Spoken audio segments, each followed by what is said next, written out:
oxidativo, etcétera, etcétera, ¿no? En todo ese complejo metabólico de reacciones químicas, saben ustedes que intervienen enzimas.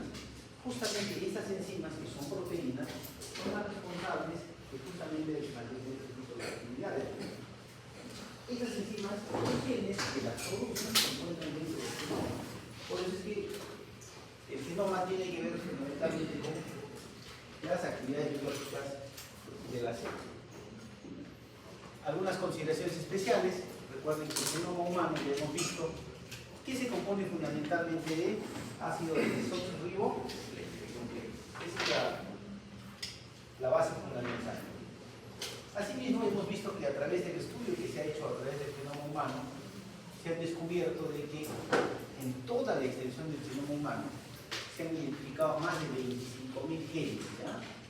Al inicio fueron cerca de 32.000 genes, pero progresivamente ha habido duplicidad de funciones, por lo cual se considera, después del estudio del genoma humano, que tan solo encontramos una cantidad de cerca de 25.000 genes con actividad biológica. Los genes son las unidades responsables de la información genética donde se encuentra codificado el ADN. El ADN, posteriormente, lo que contiene la información genética, se va a formar en forma de pequeños gránulos. Estos gránulos se van a ir consolidando y van a formar estructuras más grandes que son los cromosomas.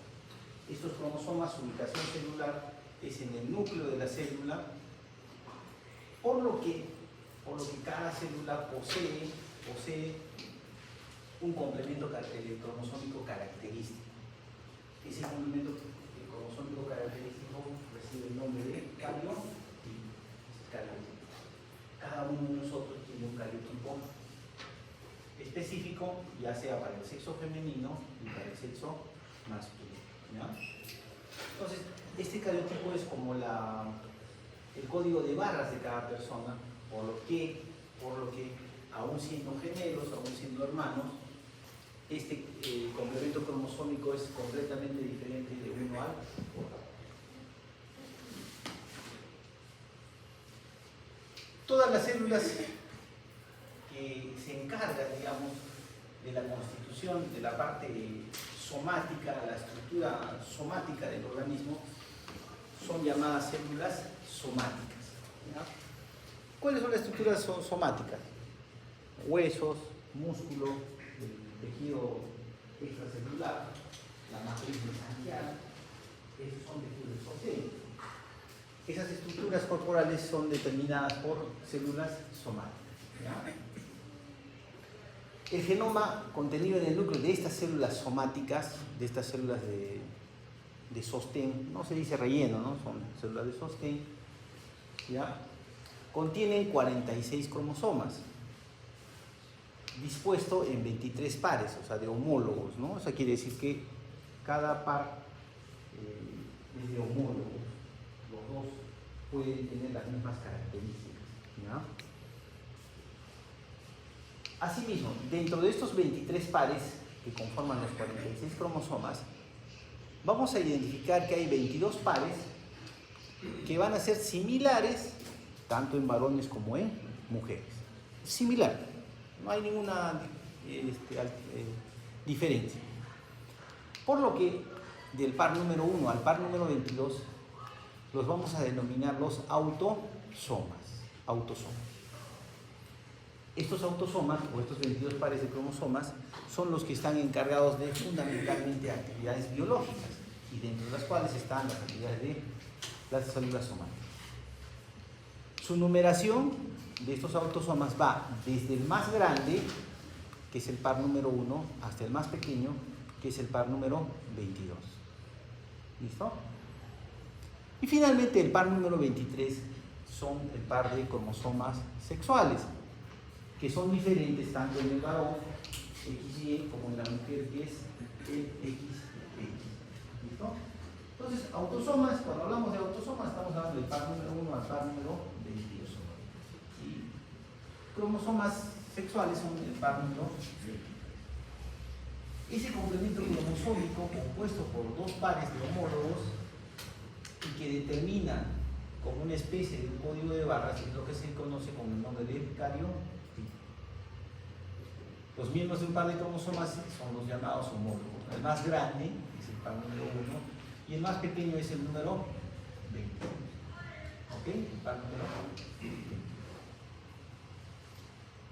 Se divide de esta manera, esta es la forma como se debe identificar y se debe clasificar a los autosomas, y el par número 23 de forma aislada, ¿no?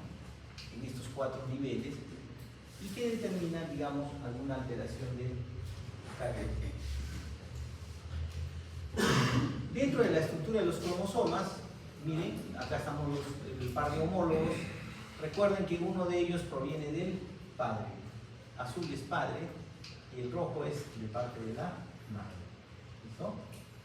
Como vamos a ver después en la mitosis y en la meiosis, ahí es donde se va a producir el crossing over, que va a intercambiar material genético de uno o de ambos para que las células hijas no tengan las mismas características de los padres. Siempre tiene que haber una variación.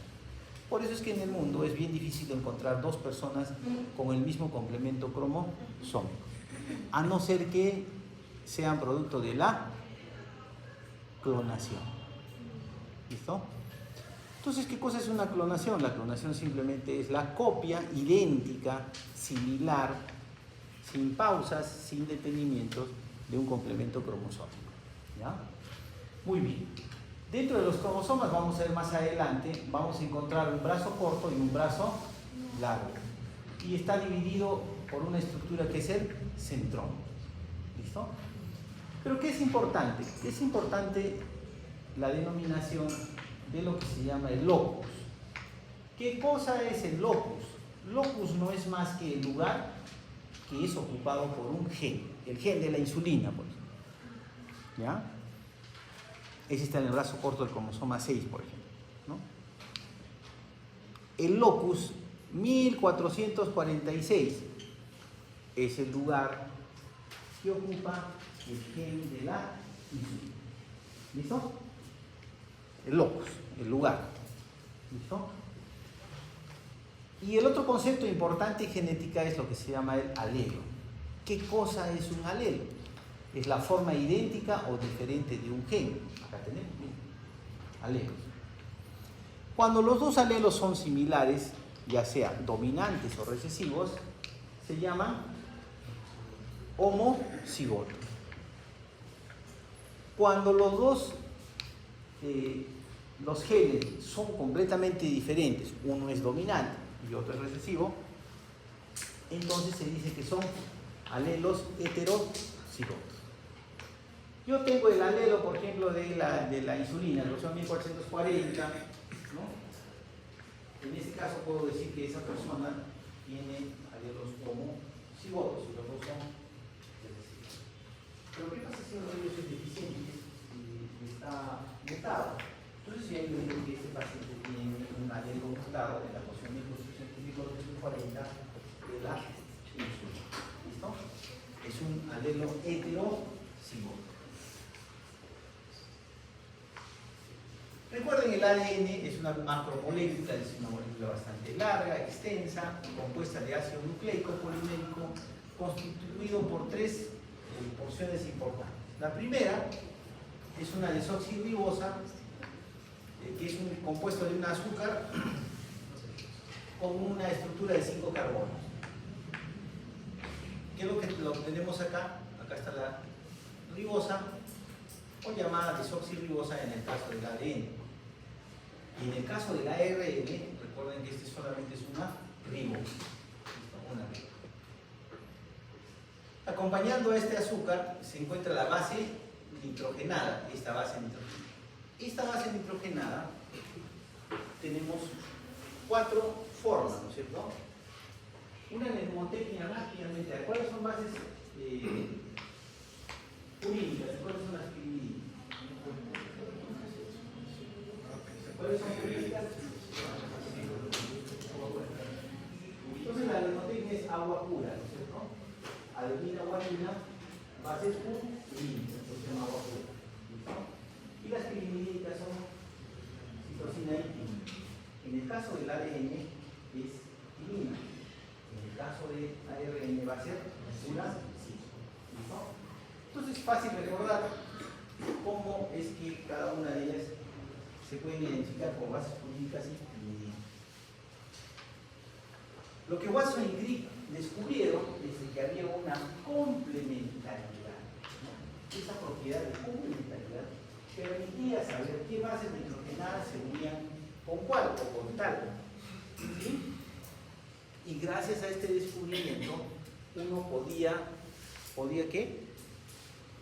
Identificar una cadena de la hebra, de la doble hebra, y más o menos crear una cadena complementaria de la cadena de ADN. ¿Por qué? Porque fíjense ustedes, fundamentalmente acá la adenina se une con la timina y la guanina con la citosina. O sea, no hay más regla que esta que promueve solamente la secuencia de una cadena, la complementariedad por su base complementaria. Por eso se llama complementaria. ¿Ok? Adenina, timina, guanina, citosina. Citosina, guanina, adenina, timina. ¿Ok? Entonces, gracias a este descubrimiento de Watson podemos identificar qué cadena es la que corresponde. Entonces, miren, cuando se hacen los principales hallazgos, digamos, de medicina legal, se hacen descubrimientos o evaluación de desapariciones o actos criminales, en esos casos, pues, lo que se hace es tomar muestra de los sujetos involucrados con la muestra que en este caso sea de la víctima: sangre, pelos, saliva, semen, heces, ¿no? Y a través de ellas se trata de identificar cosas del ADN complementario de estas muestras. ¿Ya? Y entonces la complementariedad mediante la técnica de PCR se puede identificar quién es el que más se asemeja a la muestra de la víctima. Entonces, casi esto es sumamente sensible y específico para saber de los 5 sospechosos cuál es el que más identidad tiene con el de la muestra. ¿Ok? ¿Sí? Comprende fácilmente cómo es que se puede entender, incluso en los casos ahora que, bueno, es los estudios de paternidad, ¿no es cierto? Muchas personas se niegan a reconocer un hijo, entonces lo que hacen es hacer una prueba de paternidad. La prueba de paternidad, ¿en qué consiste? En identificar en la sangre del niño o la sangre del papá, ¿sí? ¿Cuál es el que más se asemeja en su secuencia de núcleos? ¿Listo? Esa es la escena, ¿ya? Muy bien. Las cadenas de polinucleótidos que conforman el ADN van a ir condensándose progresivamente y van a formar los cromosomas. El cromosoma más pequeño, que es el número 21, tiene 50 millones de pares de bases de nucleótidos, 50 millones. Pero el más grande puede albergar 250 millones. La dirección de la cadena siempre va desde el extremo 5' al extremo 3'. ¿Ya? Pues una naturaleza complementaria hace que el conocimiento de la secuencia de una cadena permite nuevamente la identificación de la otra. Los genes existentes en el genoma humano quedan especificados dentro de los 46 cromosomas. Cada cromosoma está constituido por una cadena única de doble hélice de ADN, y el genoma se dispone formando la cromatina. Pero dentro de la cromatina, el ADN va a usar algunas proteínas que se conocen en el grupo de proteínas básicas de las histonas y un grupo de proteínas no histonas para tratar de condensarse, para tratar de empacar, digamos, la larga cadena de ADN. ¿Listo? El compactamiento, la condensación, de la longitud extrema del ADN se va a hacer mediante el uso de las proteínas básicas histonas. Estas proteínas básicas histonas van a utilizarse dos de cada familia. Como vemos acá, entonces lo que se va a formar es un octámero. Un octámero que dice 4 histonas. 8 histonas, 2 histonas por cada familia. Este octámero está compuesto por la histona H2A, 2, H3B, 2, H3, 2 y H4, 2. Esto es lo que se conoce como un octámero de histonas. Sobre este octámero de histonas, el ADN se va a enrollar dos veces. Esa longitud de enrollamiento de dos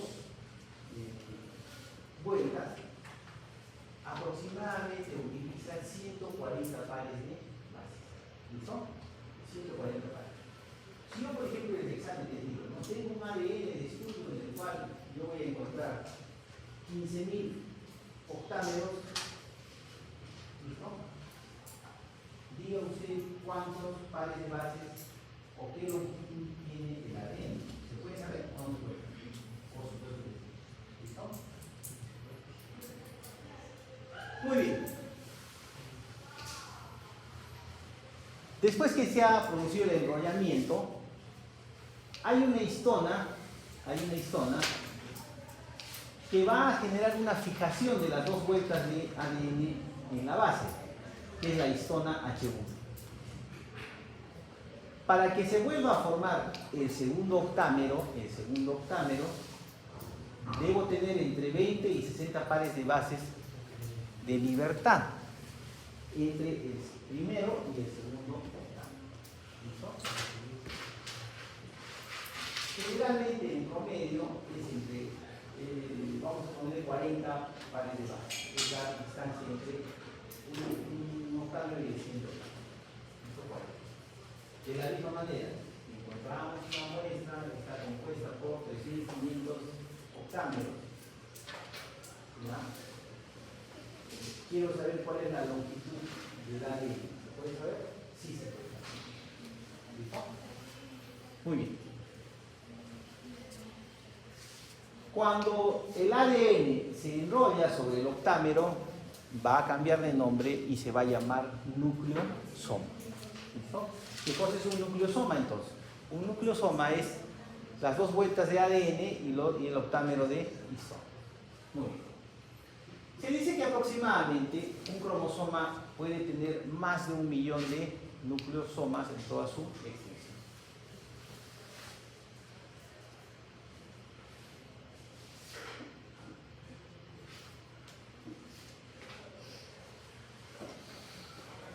Cuando las regiones del genoma comparten, digamos, características similares, ya sea de organización, replicación o expresión, estas no están repartidas de manera aleatoria, sino van a empezar a agruparse. ¿Listo? Algunas regiones cromosómicas, incluso algunos cromosomas íntegros, pueden tener un elevado contenido de genes y otros pueden tener muy poco. Por ejemplo, se sabe que en la actualidad, gracias al proyecto genoma humano, el cromosoma que mayores genes con actividad biológica tiene es el cromosoma número 11. ¿Ya? El 11 es el que más cromosomas activos tiene. De los 3.000 millones de pares de bases del ADN del genoma, miren, menos del 1.5% codifica proteínas y tan solo 5% contiene elementos reguladores. Entonces la pregunta sería, y entonces la longitud completa, la longitud total del genoma, ¿para qué sirve? ¿Cuál es la función?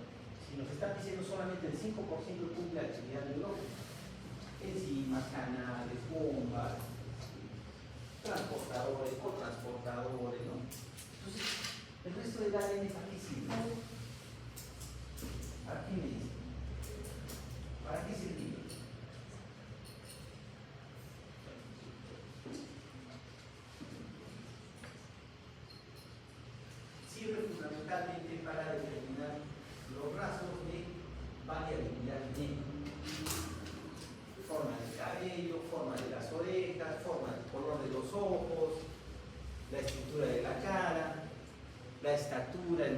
la talla, es determinado justamente por este resto de ADN. ¿Listo? Miren, pero ese ADN que es funcional, que se encarga de la actividad biológica, solamente está representado la secuencia una sola vez en nuestro organismo. El resto de ADN que nos da la variabilidad genética constituye lo que se llama el ADN repetitivo. Estos son secuencias de ADN repetitivos. Estos van a ayudar a mantener la estructura cromosómica, son la fuente de variación entre los diferentes individuos. Y una familia de ADN repetitivo se agrupa y forma lo que se llama el ADN satélite alfa. ¿Listo? Este ADN satélite alfa está compuesto por 171 pares de bases. ¿Qué función cumple esta familia de ADN satélite alfa? ¿Cuál es la función? Fíjense ustedes, es una función sumamente importante, porque de ella es la estructura donde se va a unir al uso cromático. Miren, va a formar el centrómero de cada cromosoma. Va a ser el sitio clave de inserción de los cromosomas a los microtúbulos del uso vital. Entonces, cualquier mutación del ADN satélite alfa va a condicionar finalmente ¿qué cosa? Puede generar ¿qué cosa? Trisomías, o puede crear monosomías, al no contribuir a la formación de centrómero. Prácticamente el centrómero es la zona de unión con el microtúbulo que va a engarzar a la cromátide y la va a arrastrar hacia un lado de la célula. Si no hay esa estructura, entonces no se va a poder unir el cromosoma con el microtúbulo y obviamente se va a quedar en uno de los lados de la célula. Al no ser desplazado, esto va a crear o una trisomía o una monosomía. ¿Cuál es la enfermedad típica de la trisomía? La trisomía 21 o el síndrome de... Pero vamos a ver después también que hay la trisomía 13, que es la enfermedad del Patau, y la trisomía 18 o el síndrome de Ehlers. ¿Listo?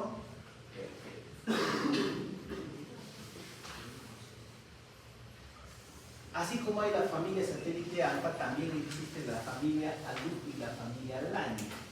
¿Ya? Son también otro grupo de familia de secuencias similares de ADN, ¿no? En el caso de la familia ALU, está compuesta por una longitud de 300 pares de bases. Los ADN son parecidos pero no similares. Cerca de 1 millón de miembros lo conforman en la cantidad de ADN y representa el 10% del ADN humano. ¿Listo? ¿Cuánto hemos dicho que representa el ADN funcional, el que tiene actividad biológica? 5. O sea, duplica la longitud de genes activos, ¿no? La familia Line, que viene de este inglés, Long Interpersonal Nuclear Elements, o elementos nucleares entremezclados largos, está compuesto de hasta 6 kilobases, hay cerca de 850.000 copias por genoma y representa el 20% del ADN humano. O sea, tenemos prácticamente una gran cantidad de familia Line, ¿no? Tanto estas secuencias, ALU y Line, pueden generar copias de sí mismas, van a ser copias de reparación o de distribución. Pero ¿cuál es la característica fundamental? De que estas secuencias de ADN pueden integrarse en cualquier lugar del genoma. Miren su característica, pueden integrarse en cualquier parte del genoma. Pero, lamentablemente, estas secuencias cuando se insertan van a causar inactivación por inserción. Por ejemplo, volvemos al gen de la insulina. ¿Ya? El gen de la insulina sale como preproinsulina, y sale como proinsulina. La proinsulina es insulina más el peptidocina. ¿No es cierto? ¿Qué pasa si cuando está copiando la preproinsulina, la posición número 59, que vamos a aprender cuando vamos a segundo unidad, ¿ya? Hay una inserción de esta secuencia de este ADN. Y esa secuencia nos va a cambiar el aminoácido que normalmente es ácido aspartico en la posición 59, lo cambia por una valina o por una serina. Entonces, la molécula que es la insulina, simplemente, ¿qué cosa está produciendo? ¿Qué produce? Inactivación por inserción. Entonces, en la posición 59 de los 110 aminoácidos que tiene la preproinsulina, cuando está en el aminoácido número 59, se corta la lectura del gen de la. ¿Qué tenemos? Una insulina que no tiene actividad. Resultado: diabetes. ¿Listo? Diabetes. Un niño la semana pasada, no tan niño, de 12 años, ¿no? Baja de peso, polidicha, poliuria, polifano. La mamá estaba pensaba que era un dolor abdominal. ¿Sí? Bien, por eso decía, genética lo van a ver hasta en los sueños, lo van a ver. Ese niño pensaba que era un dolor abdominal, hicieron radiografía y todavía no encontraron nada. Pero a alguien no se le ocurrió decir que en la diabetes tipo 1 generalmente hay náuseas y vómitos, pero también hay dolor abdominal. Puede haber cefalosis diabética. ¿Listo? Hasta que a alguien iluminado se le ocurrió decir, iluminamos glucosa 510. ¿Listo? 12 años, esa es una diabetes tipo 1, es una diabetes genética. La mamá se levantaba. Dijo, no puedes tener diabetes. Claro, por eso me casaba de decir, y yo le explico, digo, señora, lo que pasa es que acá es un tema de que usted tiene un gen anómalo y el esposo tiene que tener un gen anómalo. Claro, por eso me casaba con una familia de médicos. Claro, una mutación no es estable, una mutación es algo genético, ¿no? Ya, le echaba la culpa al esposo. Pero en este caso, lamentablemente de los dos lados, papá y mamá, se pusieron los genes. ¿Y qué cosa pusieron? Una mutación, probablemente con una inserción de esta naturaleza, causando inactivación por inserción. Ya no se progresó, ya no se hizo mayor lectura del gen hasta completar los 110 aminoácidos, sino que el aminoácido número 59, se cortó. ¿Ya?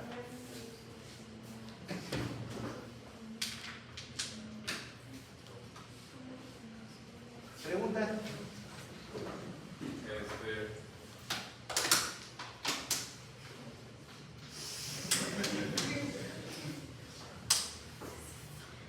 Sí, adelante.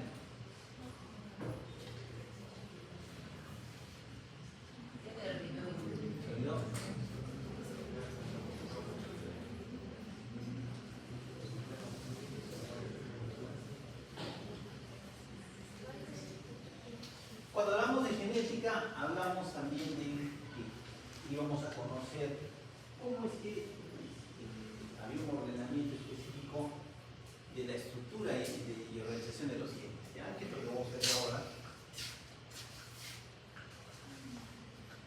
Nuevamente, el contenido genético se traduce fundamentalmente en el conocimiento de su genoma. El genoma es la totalidad de la secuencia de nucleótidos contenida en una célula. Las moléculas de ADN de una célula están empacadas en forma de los cromosomas. El ADN del núcleo está protegido por la membrana nuclear y los nucleosomas. Los genes van a arreglarse en forma de cromosomas como cuentan. Y el genoma humano ha indicado que hay más o menos cerca de 25.000 genes. Estos 25.000 genes, fíjense ustedes, pueden codificar hasta 1 billón de proteínas diferentes. 1 billón de proteínas diferentes. Miren, miren la cantidad de proteínas.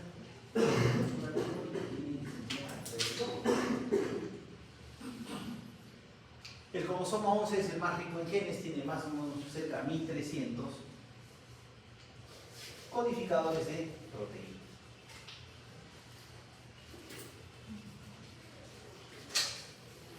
Los cromosomas son la forma más espectacular del contenido de la información genética.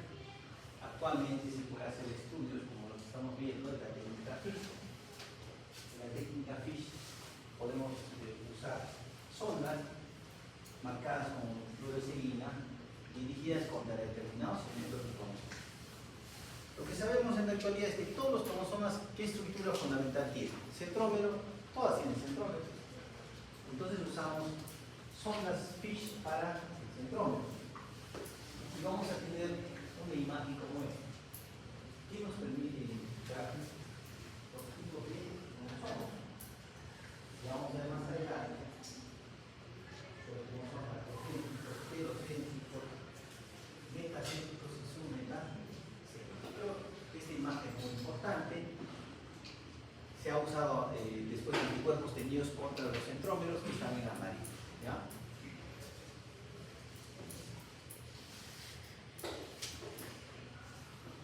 La pregunta está cuando hagamos FISH. Entonces, esta técnica utiliza sondas para identificar estructura de cromosomas, ¿cierto? Entonces, si yo quiero saber que es una enfermedad en la cual hay un aumento o una disminución en el número de cromosomas, la técnica a usar es la técnica FISH. ¿Listo? Porque esa te va a identificar. Por ejemplo, si es una trisomía 21, tú vas a usar la sonda para identificar el cromosoma número 21. Si te capta 3, ya sabes que es una trisomía. En el caso del 9, utilizas para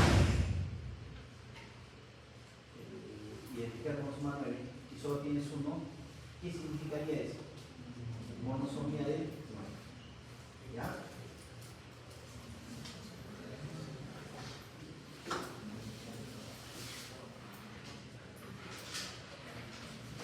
El cariotipo como tal tiene esta forma, es lo que ustedes van a hacer como tarea académica, que nos va a identificar el par de cromosomas desde el más grande hasta el más pequeño e identificar los cromosomas sexuales. ¿Listo? Gracias a esta cuenta vamos a identificar cuántos cromosomas hay y la identidad sexual del sujeto.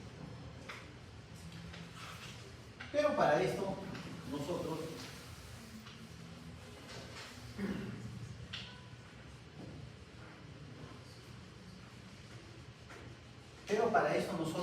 tenemos que identificar claramente cuál es el dogma central, del ADN, ¿ya? Del ADN.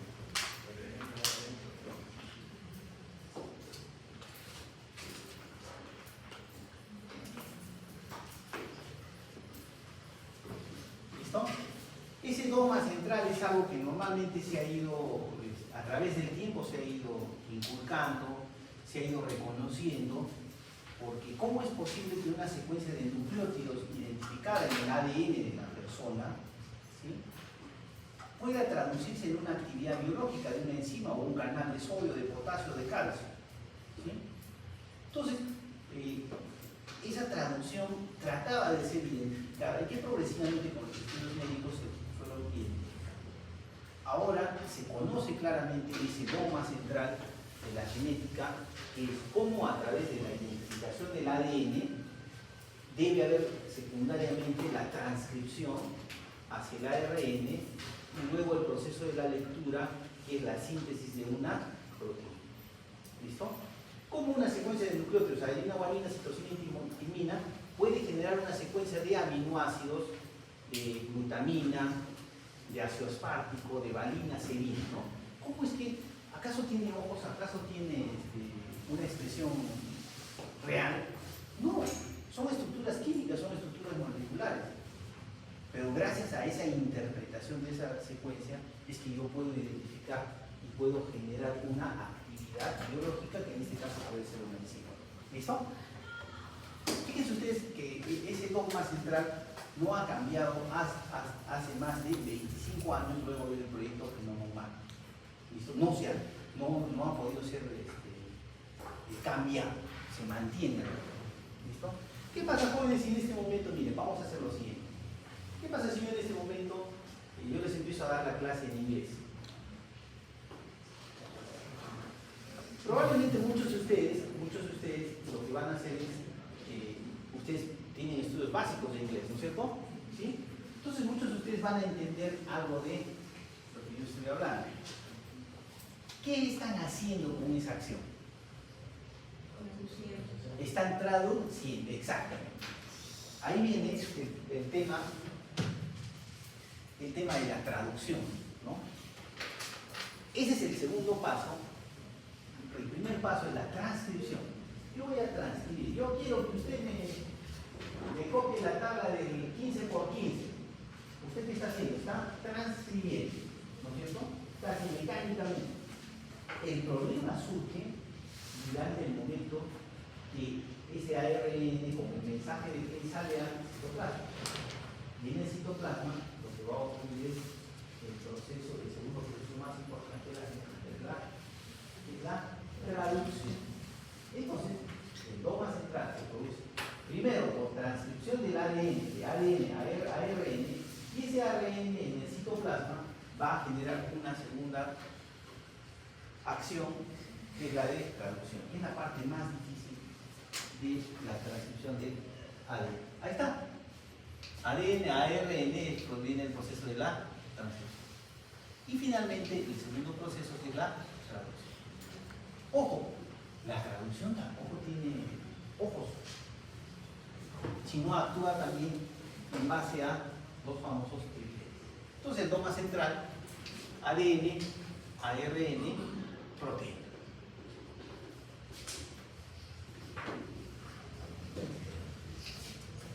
No olvidar que cómo es posible que de un ADN de doble cadena podamos sintetizar un ARN con una ribosa y un cambio de timina por uracilo. Pero al final mantiene, fíjense ustedes la secuencia del ADN. Para esto entonces definimos qué cosa es un gen. Ya hemos visto que es un alelo. El alelo es el lugar que ocupa un gen. ¿Qué cosa es un alelo? El alelo es un lugar que ocupa un gen. ¿Qué cosa es un gen? Entonces, ¿qué gen? ¿Cómo podríamos traducir qué cosa es un gen? Primero, es una secuencia de nucleótidos. Es una secuencia de nucleótidos donde se encuentra el contenido de la información genética de alguien. ¿Sí? Esa secuencia contiene los aminoácidos de una cadena de polipéptidos, o sea, de una proteína. Pero además contiene sus estructuras regulatorias para su expresión. Listo. Gen de la FSH-LH en una niña de 6 años, ¿cómo creen que va a estar? Inactivada. ¿Y quién se encargará de su inactivación? Estas proteínas regulatorias que están también registradas en el gen de la FSH y de la LH. ¿Cómo estará la FSH, el gen de la FSH y la LH en una mujer posmenopáusica? No, elevada. Porque quien no va a responder ya qué cosa es, el ovario. Los ovarios ya no responden. Ya dio su último óvulo, salió. Pero eso no es captado por el cerebro. Y la FSH y la LH sí producen en altas cantidades. ¿Listo? Hasta que tenga que haber algo que regule y diga, oye, ya no es necesario, la mujer ya cumplió su ciclo de fertilidad y su ciclo reproductivo, cesamos la producción de FSH y LH. ¿Quién hace eso? Las proteínas regulatorias. ¿Ok? Igual, hasta los varones 18 años, mujeres 15 años, la hormona de crecimiento y una alta producción, después de ello ya prácticamente se suspende. ¿Listo? Muy bien. Pero estos genes que son, digamos, se hace la transcripción del ADN en ARN, además de sus secuencias regulatorias, cuando salen a la circulación, van a contener secuencias no codificantes llamadas intrones y van a contener también secuencias codificantes llamadas exones. O sea, unas sirven y otras no sirven. ¿Cuáles sirven? Los exones. ¿Cuáles no sirven? Intrónicos. ¿Listo? Entonces quiere decir que efectivamente este gen es un gen inmaduro, va a tener que requerir un proceso de maduración. Y ese proceso de maduración significa que van a tener que ser retirados del gen para que solamente queden en su estructura exones. ¿Listo? Ahora ustedes la pregunta está ahí, ¿cómo hará para sacar esos intrones? ¿Sí? Lo va a hacer a través del fenómeno llamado splicing. Veamos entonces, miren, la estructura de un gen. Tiene el promotor, que es una proteína regulatoria, una secuencia regulatoria que dice cuándo sí y cuándo no se transcribe el gen. Tiene el segmento que contiene la secuencia codificadora y tiene la secuencia terminadora, que cu'ando llega a este lugar prácticamente se va a cortar la lectura o la transcripción del ADN. En el extremo 5' está el promotor y en el extremo 3' está una región no traducida que contiene la señal para residuos de adenosina llamada cola polia. Como nuevamente les repito, no hay un ojo, no hay algo que indique dónde debe terminar, pero sí lo hace por secuencias repetitivas. Por ejemplo, estas secuencias terminadoras, como lo dice la lectura, contienen múltiples residuos de múltiples residuos de adenina. Es una poliadenina. Varias secuencias, 5, 6, 7, 8, 10, 15, 20, ¿no? Adeninas que generan el corte o la suspensión de la lectura. Este es un corte del proyecto Genoma Humano, como identificaban, miren, la secuencia complementaria de la cadena y siempre encontraban, miren, cuando ya aquí había este residuo de poliadenina, miren, se cortaba la lectura.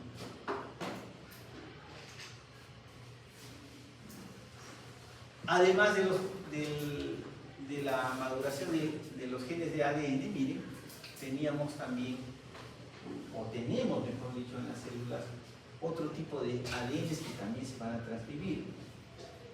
Tenemos el gen del ARN de transferencia, del gen de proteínas, del gen ribosomal, de las nucleoproteínas.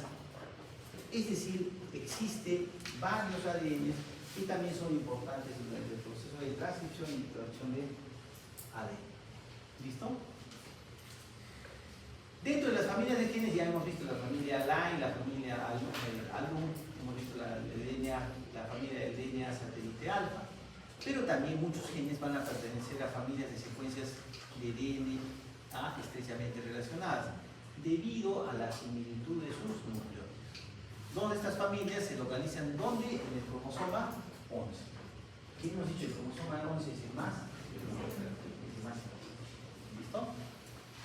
La familia de genes que codifican las cadenas de las proteínas de la hemoglobina, las alfa y las beta globinas, se encuentran las alfa en el cromosoma 16 y las beta globinas en el cromosoma 11. Hay enfermedades como las beta-talasemias, las beta-talasemias son por mutaciones en el cromosoma 11. ¿Ya? Ellas dan qué cosa para talasemias se llaman anemia falciforme. ¿Ya? Entonces, quiere decir que este grupo de ADN de las beta-globinas son muy importantes y casi imposibles de suplir porque van a generar un trastorno severo hematológico, ¿no?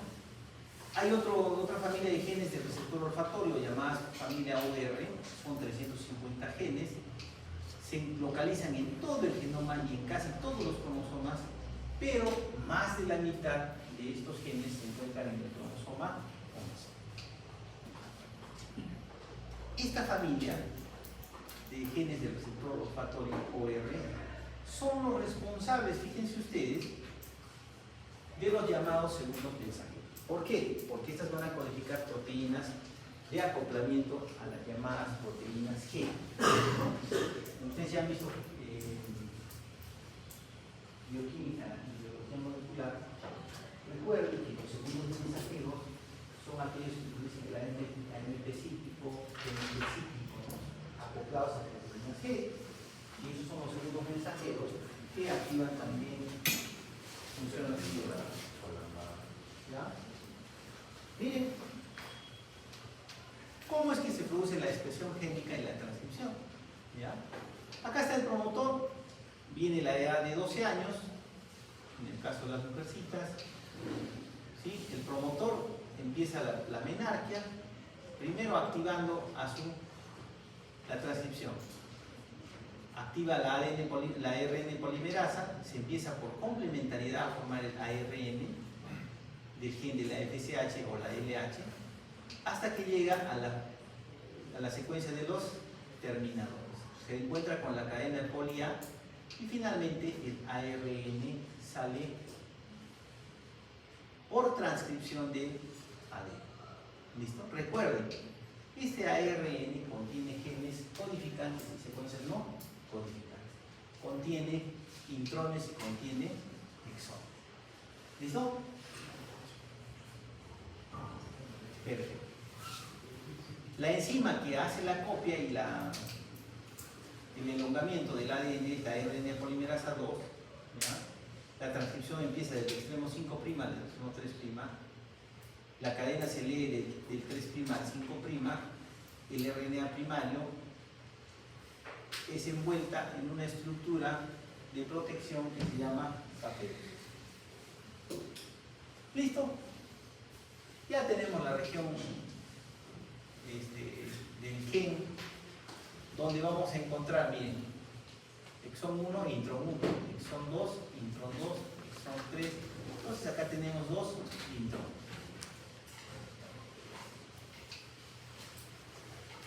Este ARN precursor después va a sufrir un fenómeno que se conoce como splicing, ¿no? ¿Qué cosa es el splicing? El splicing es un mecanismo genético que nos permite justamente eliminar el gen del ARN, los llamados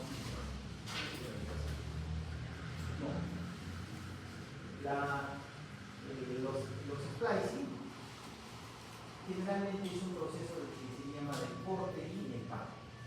Corta, empate. ¿Listo? Usualmente lo que se hace es que el ADN se va progresivamente a formar un espliosoma, ¿listo? Una estructura redondeada, hace corte, se empana y el espliosoma es eliminado de la circulación.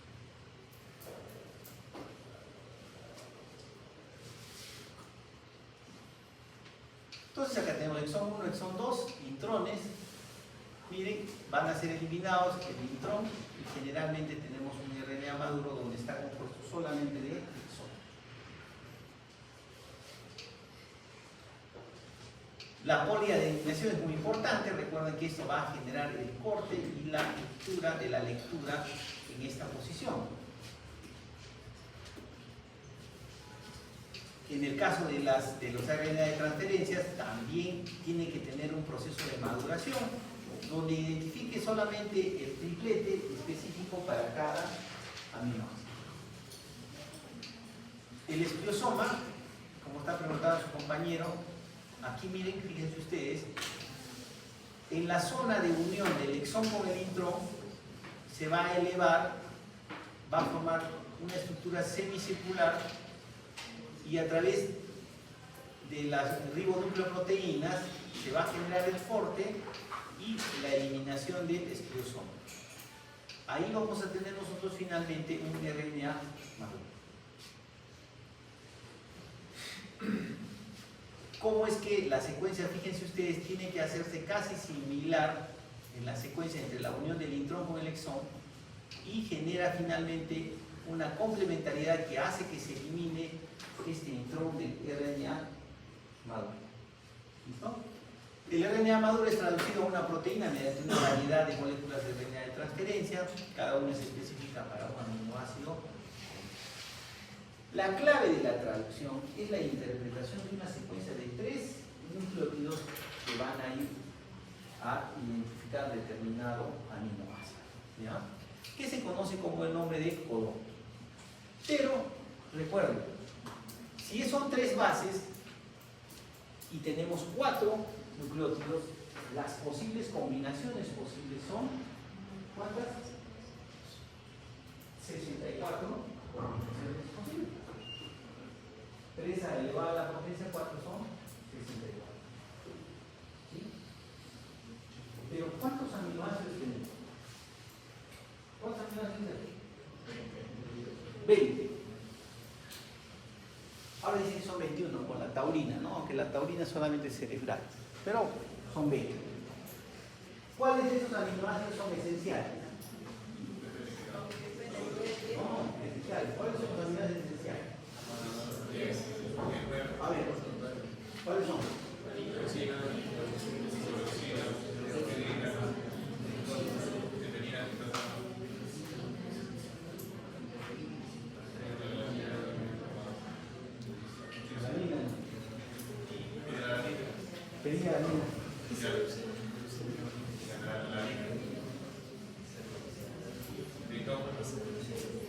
Plumón, ¿quién tiene plumón?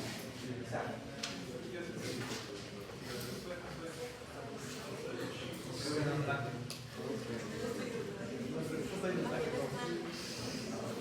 A ver, hay una mnemotecnia. Isolel y mefentreo trigaquis. Isoleucina, leucina, lisina, metionina, cevilagarina, triptofano, valina y listina. ¿Ya? Ahora fallará bien.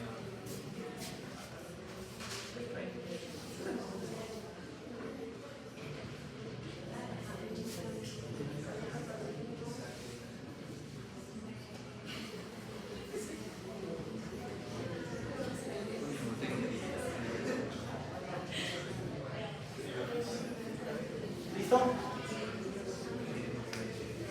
Isolel y mefentreo trigaquis son, con esos dos identidades, aminoácidos esenciales. ¿Listo?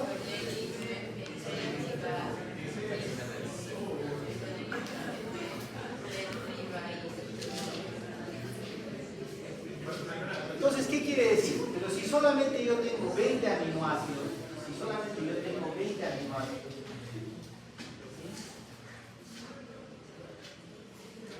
y tengo 64 combinaciones posibles, ¿qué significa esto? De que varios aminoácidos van a tener más de un codón. ¿Listo? ¿Más de un codón? O mejor dicho, van a ser traducidos por más de un codón. Pero también va a haber aminoácidos que solamente son traducidos por un codón. Y uno de esos es el triplete AUG, adenina, uracilo y guanina. Ese triplete corresponde única y exclusivamente al aminoácido metionina. ¿Listo? Punto clave. Segundo punto clave, que la metionina siempre es el aminoácido que inicia la traducción de la proteína. Es decir, todas las proteínas, su primer codón es AUG y su primer aminoácido es metionina. Lo que pasa aquí con la evolución primaria, terciaria, secundaria o cuaternaria de la proteína, en ese proceso, este primer aminoácido que es la metionina siempre es eliminado. ¿Listo? No se olvida. La leucina y la arginina pueden tener hasta 6 codones y la metionina y triptofano tienen un solo codón. 3 de los codones son de terminación o sin sentido. Cuando aparecen, se termina la lectura. La traducción siempre se inicia con el codón de metionina, aunque se elimina una vez sintetizada la proteína. El codón iniciador es el AUG. En el ribosoma, el codón tiene un anticodón que va a llevar el aminoácido específico a la siguiente posición. Recuerden, el ARN mensajero no tiene patitas, no camina, no se transporta. El ribosoma sí es el que se va a desplazar, y una vez que identifique el ARN mensajero, es que se va a desplazar sobre el ARN mensajero. Recuerden que el ARN no tiene, ni siquiera el ADN tiene vida, no se mueve, no tiene movimiento, está en estado estático. Lo que pasa es que cuando agarra el ribosoma, se empieza a acelerar. ¿Listo? Los codones de terminación son uracilo-guanina-adenina, uracilo-adenina-adenina o uracilo-adenina-guanina. Veamos entonces, veamos qué sucede.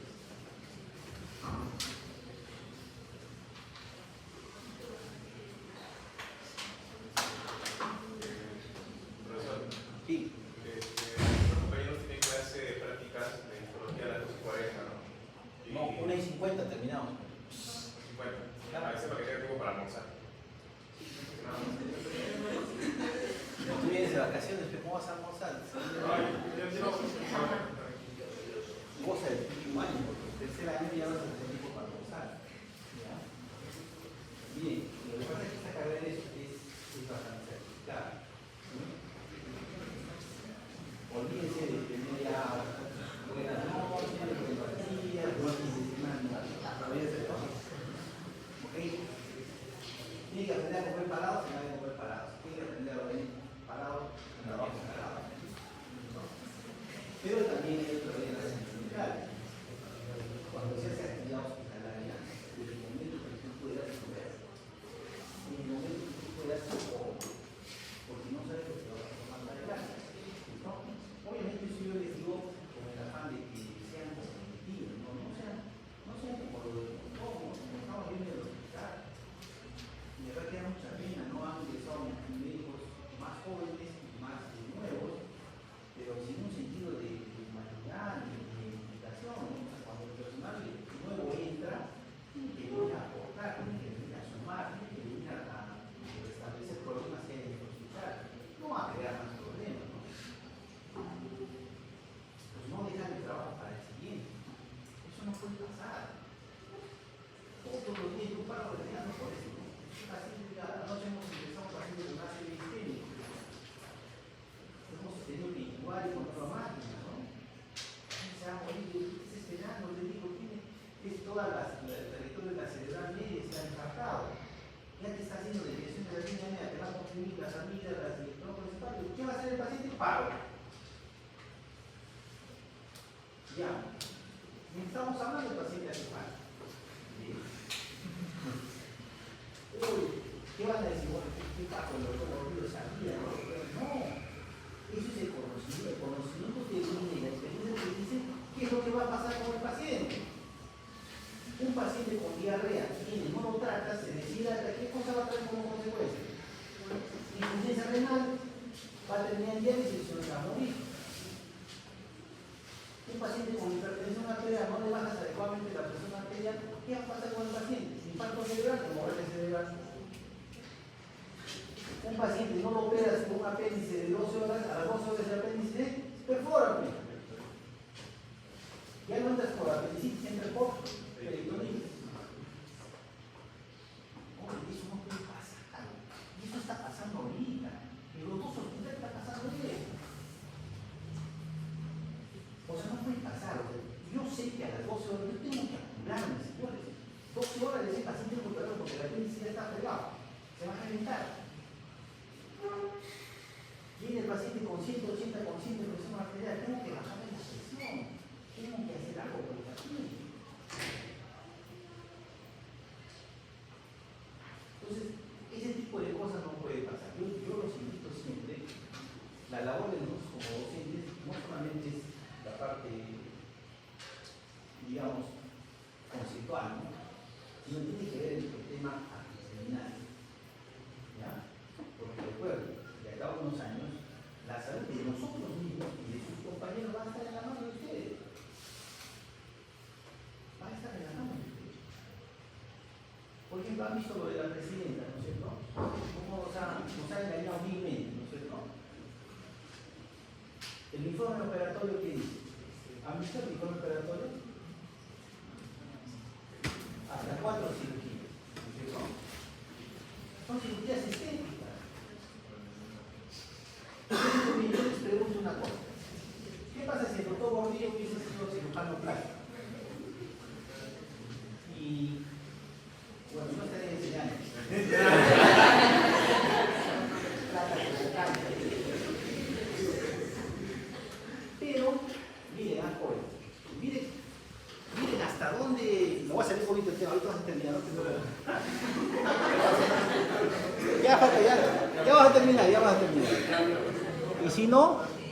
si no lo vamos a postergar, no hay problema. Yo entiendo que todavía están pollitos y pollitas que tienen que comer sus granitos. Pero miren, o sea, yo estaba haciendo un análisis el domingo y yo decía, ¿qué pasa si yo hubiese sido el cirujano plástico? Yo ahorita estaría escondido debajo de una mesa. Tendría vergüenza de llamarme médico. ¿Por qué joven? Porque yo sabía que lo que nuestra presidenta, fíjense, nuestra primera autoridad, negaba por anga y por manga que había sido sometida a una cirugía estética. Y yo he sido un cómplice porque yo lo he operado. O sea, ¿dónde está el colegio médico? ¿Dónde está nuestro código de ética? Oye, tienen que sancionar a los médicos por haber escondido la verdad. Deberían procesarlos. Y al margen, ¿saben qué, jóvenes? Si algún día alguno de ustedes se vuelca a hacer cirugía plástica, la única manera de disculpar a esa especialidad, ¿saben cuál es? Porque plata les va a dar, ¿sí? Plata les va a dar. Porque ahora aquí no se arregla la cara, los ojos, la nariz, las boobies, las pompis, todo, ¿no? Eso se arregla. Y ojo, por eso yo, no es por nada, pero nada con cirugía plástica. Les aseguro, en 10 años, el cirujano plástico, ¿a qué creen que se va a dedicar? Cambio de sexo, les aseguro. Les aseguro. ¿Ya? Pero bueno, como yo soy genetista, para mí, se haga lo que se haga, para mí solo hay XX y Y. Pero bueno, ¿saben cuál es la única manera, si alguno de ustedes va a hacer cirugía plástica? Sean ordenados en su trabajo, sean desconfiados en su trabajo y trabajen de lunes a viernes. Lo único que les pido, si alguno de ustedes va a hacer cirujano plástico, un sábado del mes, vayan de forma gratuita a ayudar a un hospital público. ¿A quién? A los quemados. ¿Ya? Miren, ¿por qué les digo esto? Porque la especialidad de cirugía plástica, ¿dónde nació? ¿Dónde creen que nació? En la cirugía de quemados. Porque ahí hace reparación, transposición, colgajos, etc. Yo les pregunto ahora, ¿hay algún cirujano plástico que tiene una mención específica en cirugía de quemados? No hay. Bueno, ¿ya? Entonces, si la vida te ha favorecido con tu carrera y tienes buena cantidad de plata, porque tienen plata, ¿ya? Tú tienes la obligación moral, nadie te va a decir tú, de que vayas a operar gratis, ahí tenemos clínicas San Juan de Dios, hay un montón de clínicas, ¿cierto? Yo digo alguna vez, si hubiese tenido una clínica de cirugía plástica, lo que hubiese hecho es justamente tener un espacio para tratar a los quemados. Gratis. Porque ya suficiente tengo con lo que saco, ¿no? ¿Ya? Oye, terminamos ya para no salir. Veamos entonces. Es 1:50, 5 minutos terminamos, ¿ya? Listo.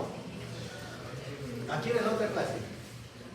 2:40. Ah, tiene bien. Bien. Tenemos una secuencia aquí, jóvenes. Ya, mejor acá nos quedamos, ¿ya? Porque